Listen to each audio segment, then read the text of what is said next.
سوال یہ آیا ہے کہ نقلی بالوں کے وگ لگانا کیسا ہے؟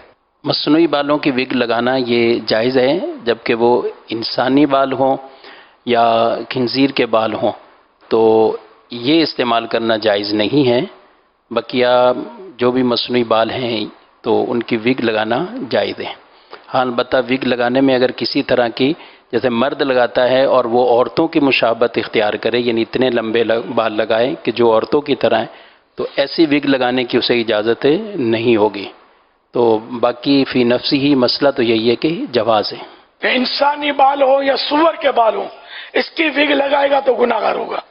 اور اگر دھاگے کی وگ ہے یا مطلب یہ کہ کسی اور جانور کے بال ہیں اور عورتوں کی طرح لمبے نہیں ہیں مرد اگر لگا رہا ہے تو اب یہ کہ وہ لگا سکتا ہے. اچھا یہ تو وگ کا مسئلہ تھا لیکن اب ایسا بھی ہو رہا ہے کہ جدید جو دور ہے ٹیکنالوجی ہے کہ اب اگر گنج پن ہے تو بال سر کے اندر پلانٹ کیے جاتے ہیں اور ایک اس کا باقاعدہ ایک ٹریٹمنٹ ہے تو اس کے لیے پھر کیا شرعی مسئلہ ہوگا؟ اس میں زیادہ تر جو ابتلا ہے لوگوں کا وہ انسانی بالوں کی یہ پیوند کاری کرواتے ہیں. اچھا. یعنی اس میں انسان کے بال استعمال کیے جاتے ہیں.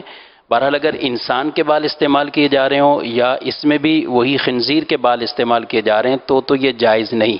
اور اگر اس کے علاوہ ہیں پیوند کاری تو یوں پیوند کاری اس کی بھی اجازت ہے ٹھیک ہے وہ. البتہ اس پر پھر مزید جو مسائل ہیں وہ طہارت کے اعتبار سے اس میں مسائل ہوتے ہیں. اور اگر تو بال باقاعدہ پیوند کاری ایسی ہوئی کہ وہ اصل ہی بن گئے اور اب ان کو غسل طہارت کے وقت پر ان کو جدا کرنا یہ پاسبل نہیں ہے، یہ ممکن اس طرح نہیں ہے، تو یوں تو ان کا حکم اصل بالوں کی طرح ہی ہے اور اس میں غسل بھی ہو جائے گا.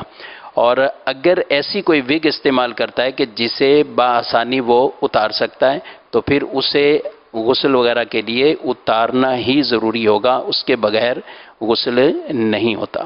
اور کچھ اور بھی طرح کے آج کل ہیں کہ جو ایک پہلے وگ لگائی جاتی ہے اب تو کچھ جالی بیچ میں ہوتی ہے یعنی سائڈوں سے چپکا دی جاتی ہے اور لوگ آگے بتاتے ہیں کہ ہم جب نہاتے ہیں تو پانی کی باقاعدہ ٹھنڈک ہمیں محسوس ہوتی ہے، اندر اس کی جالی لگی ہوئی ہے لیکن وہ بھی سائڈوں سے ہے وہ ایسی چپکائی جاتی ہے تو یہ حصہ ان کے بھی نہانے میں وہ غسل کے اندر فرض غسل میں یہ رہے گا.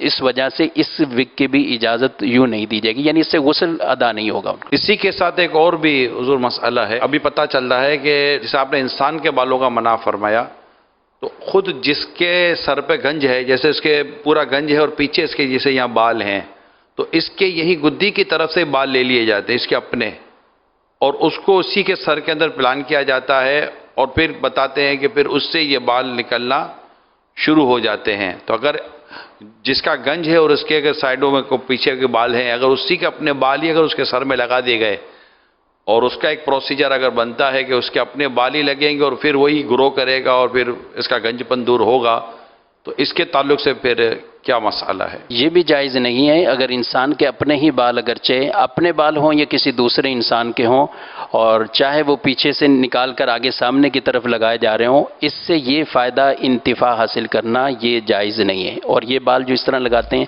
تو وہ بھی ناجائز حرام ہے.